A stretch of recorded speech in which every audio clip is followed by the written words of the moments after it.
Ladies and gentlemen, for the last 2 years, they have been working to get people back in the office, and they really want to cut the remote work off. And in some instances, there's been resistance. In other instances, they have come up with hybrid work schedules where you're in a few days of week and then you're home the rest of the week working. So we've heard all kinds of things. Well, they're now pulling something even worse. Now, come on, we know these are not giving people that are in charge. They just aren't. That's just not them. Cold and callous, but not giving. So the war over remote work, companies are turning full-time jobs into low-paying gigs. Again, this is just to discourage people from working from home and going back into the office full time. Mm-mm-mm. Well, over the past 3 years, the American workplace has undergone all kinds of changes as a result of the work from home revolution. Perhaps the most widely discussed has been the way the remote age has prompted workers to emotionally attach their jobs to being home. Some bemoan that it is quiet quitting, others celebrate it as much as a needed correction to the toxic demands of the hustle culture. Either way, it's clear that people aren't feeling as connected and devoted to their jobs as they did when they were sitting with their coworkers in person every day. But employees, it turns out, aren't the only ones distancing themselves from the office. Employers are quiet quitting on the whole idea of traditional full time employment. In a survey conducted by the Atlanta Fed last year, businesses said remote work had led them to stock up on part time employees, temps, and independent contractors and outsourced positions, both at home and abroad. If workers are going to be remote, the thinking seems to go, why not get the cheapest remote workers available? Now, a few months ago, I did a story on how some of these companies are sending all of their remote work overseas, and they're probably paying half of what they were paying the worker here in the US. Cheap labor, which I'm not surprised. I mean, they outsourced everything else. So, if workers are going to be remote, it seems to go, why not get the cheapest remote workers available? Fewer full time jobs means fewer costly benefits, healthcare, pensions, and on the job training, a steady paycheck. So companies are gigifying the American office. So the remote job is going to be more like gig work instead of an actual job like many have right now. So they're calling it, it's the Uberization of the workforce. The more remote work you are, the more Uberized the job is, the more you're just being paid for that day or for that week. So you're really not an employee, and they can get rid of you at any time without notice. If they turn this into gig work, look like this is what they're masterminding to again get you out of the house and back in the office. If you want that good paying salary, if you don't care about the salary, then you can continue to work at home, but just know they are trying to eventually pay everyone working from home less money. Okay. So, companies offering full time employment has always been expensive and risky. But there was one reason bosses were reluctant to outsource jobs. They couldn't imagine trusting people to get their job done right out of sight. They supervise by ways of butts and seats and surveillance. Yeah, always spying on you and micromanaging you, checking that people were at their desk, typing away, or making phone calls or furrowing through eyebrows in a way that suggested that they were working hard. That ruled out contractors because contractors work remotely. It ruled out many part timers because no one wanted to commute 45 minutes into an office just to work 4 hours a day. But after the pandemic hit, bosses were astonished to discover that their teams were perfectly capable of doing their jobs from home. They learned to supervise their workers by checking their output, not their hours logged in at the desk.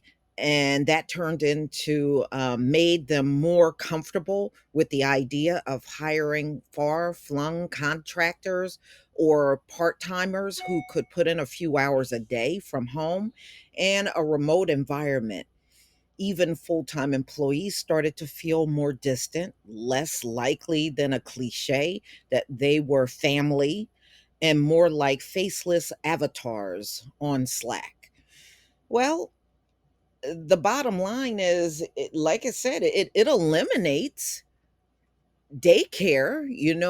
In many cases, you can watch your children at home as you're working, you know? And from what I understand, they still make some remote workers uncomfortable. You got the boss that's still annoying. They still manage to make themselves annoying to everybody.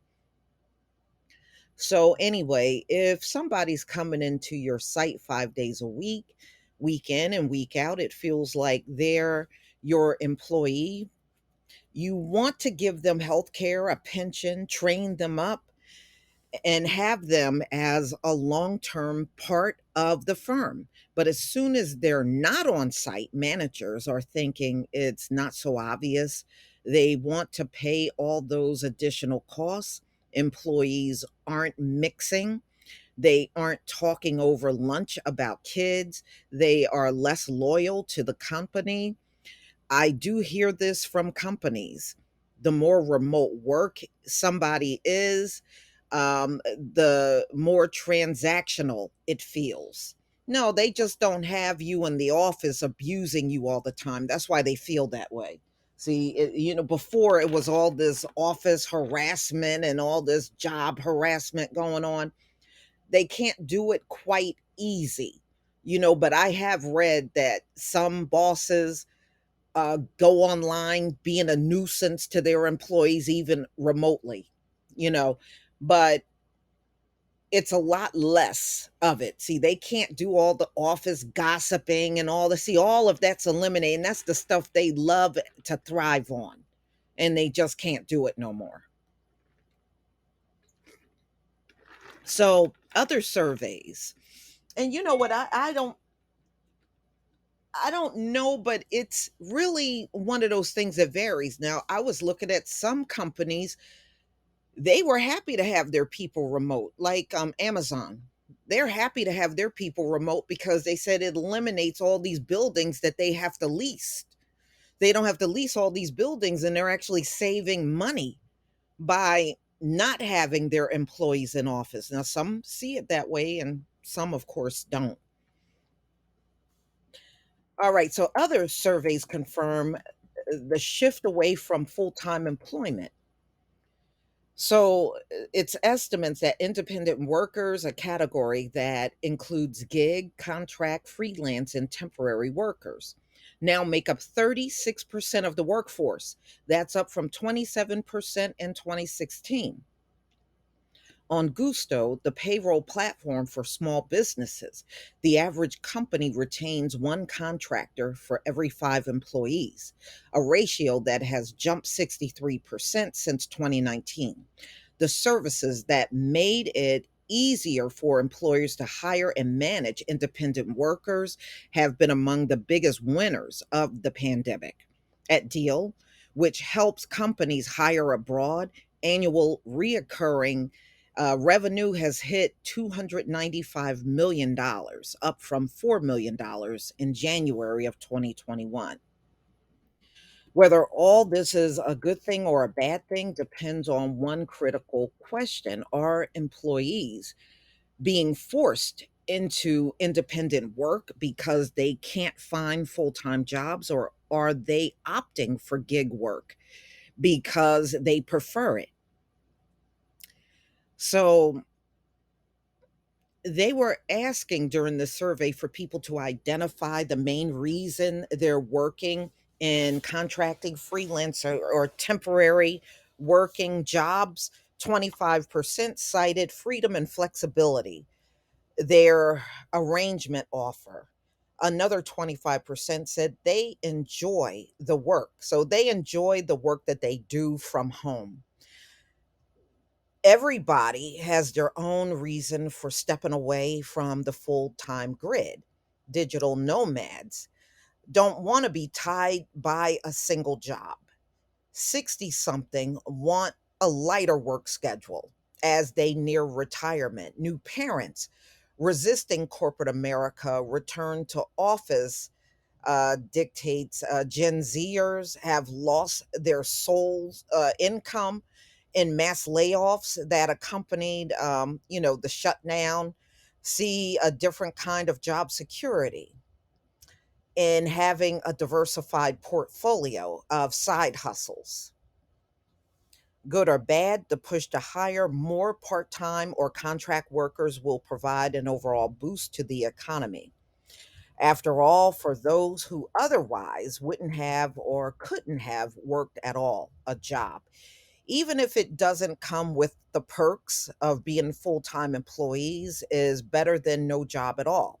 It's probably going to increase labor supply by maybe 1 or 2%, which is actually a huge number. That's a benefit to everyone because it increases growth, keep prices down, and reduces interest rates. All good stuff. And plus, if they can pay you less, the company always make out. And that's what America's all about, trying to cheapen everything you do so they don't have to pay you nothing. That's what this place is all about. And it has never changed, and it never will. But yeah, so that's what they're trying to do, make most of these remote jobs more like gig work and pay a lot less if you choose to stay home. Well, y'all, please tell me what you think about this video. Please leave your comment and subscribe. Don't forget to hit on the notification bell, and I'll see you on the next video. Peace, family.